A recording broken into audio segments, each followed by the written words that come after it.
We dismiss history at our peril. Liberty Nation Radio with Mark Angelides.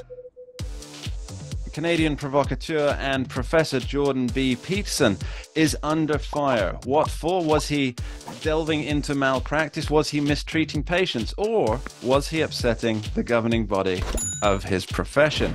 We're joined again by Scott D. Cosenza, a lawyer, not of Canadian law, I might point out, to speak to us about this particular threat to Dr. Peterson's profession and also about the growing trends in America. Scott, tell me what you know. So some people on the internet complained about Jordan Peterson to I think it was the Ontario College of Psychology. And they have said to Dr. Peterson that he must attend mandatory re-education classes for social media. He says that it was about him criticizing Pierre Trudeau, Canada's prime minister. Justin Trudeau. Twitter. Justin Trudeau. His father is Pierre Trudeau. Is that right? Yeah, Did I get correct. Okay. Sorry about that. I'm not that old. I should have. And also for retweeting some other Pierre Poilievre. I don't know how to pronounce it, but also a prominent Canadian politician. Yes. And there's no allegation that Dr. Peterson, from any of his patients or anybody close to his patients, has complained. Just some rando internet people that this made them, and as he wrote it, it wasn't even that it made those people feel bad or something else. It was just that they recognized that those social media posts could make others put others in a bad spot, and so he's been summoned to undergo this re-education, and he has said he will not do so, and is putting it to them, I guess, to make the next move, but that he will not succumb to that pressure and give up his free speech, which of course is sad because, as we know, in Canada and I think every other country except for the United States, every other country such thing as a legal right to free speech. It's something that so few people realize how lucky Americans are to have. It ain't luck. Oh, no, of course it isn't luck. Absolutely correct. How fortunate that Americans are to have it enshrined as a blessings right. of liberty. Absolutely right. Yes, it's no joke. It seems the most illiberal taking of liberties that Dr. Peterson would have to undergo.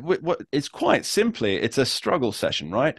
For him to get away with this, and this is presumably why he's not choosing not to engage with it, is he would have to go along and admit fault for retweeting a Canadian politician or for criticizing the policies of the incumbent prime minister. Which, of course, is how Dr. Peterson got famous in the first place. It is indeed. He refused to kind of be compelled to speak, and that's what he said that a new regulation required him to use someone's preferred pronouns, and while he said if someone asked him, politely to use pronouns that he didn't understand or agree with, he would most likely, just out of politeness, go ahead and do so and honor their request. But that he refused to be compelled to, because of course, when you control what somebody can say, then you can control what they think, which is why it's so important that we fight with every ounce of our being to keep that free speech right in America. We have seen this almost compelled speech issue come to the Supreme Court of the United States, though, haven't we? With and I hate to use this particular, let's call it the gay bakery issue, even though the baker was obviously himself not gay. But wasn't this a case of individuals were suing to compel him to, and it was a speech case, even though it was obviously him not saying something, the baker, it was him having to produce something that is I guess that would come under as an element of speech, wouldn't it?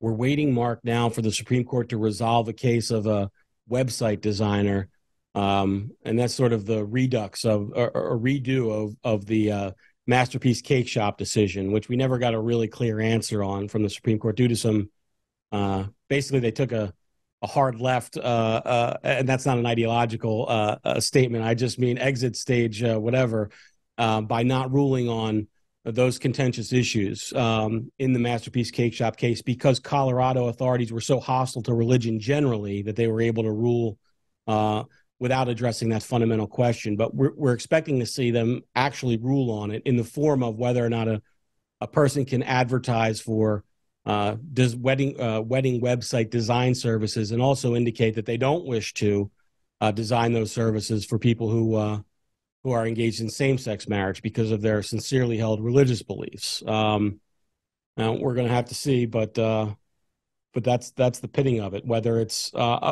compelled speech or not. And compelled speech has always been held to violate the First Amendment anytime it's been examined by the Supreme Court. So I don't think that the Supreme Court will say it's compelled speech and it's okay. What they may say is it's not compelled speech, it's some sort of other thing, and therefore it is okay. But we're going to have to wait and see a bit. So do you expect no bright line ruling on this?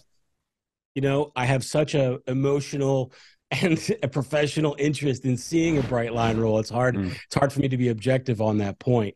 And I suspect that, the composition of the court today will likely is more likely to result in a bright line rule that protects the speaker than not.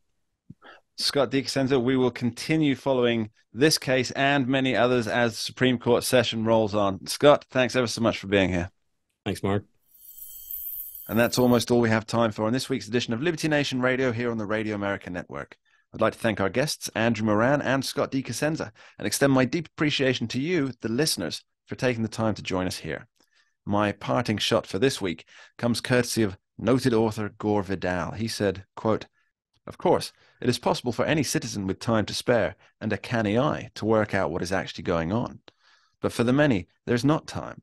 And the network news is the only news, even though it may not be news at all, but only a series of flashing fictions." End quote. I think we all understand this intuitively. We see fictions played out before us with dishonest voices pleading with us to disbelieve our own lying eyes.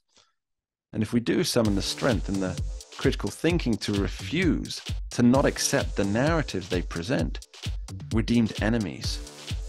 Perhaps the big box media is not looking for mere consumers, but converts to a cause with neither form, feature, nor fact.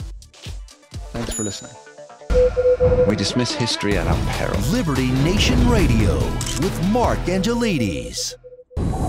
Entertaining, informative, and just plain fun. Watch Liberty Nation's The Conservative 5. Produced by conservatives for conservatives. C5's The Left Free Zone. Hosted by Liberty Nation's Lisa K. Donner. Joined by a raucous, irreverent panel of authors. Deconstructing leftist narratives. Debating the hot topics. And remembering to laugh. Join the official conservative safe space. You only did that to piss Jeff off. Liberty Nation's The Conservative 5.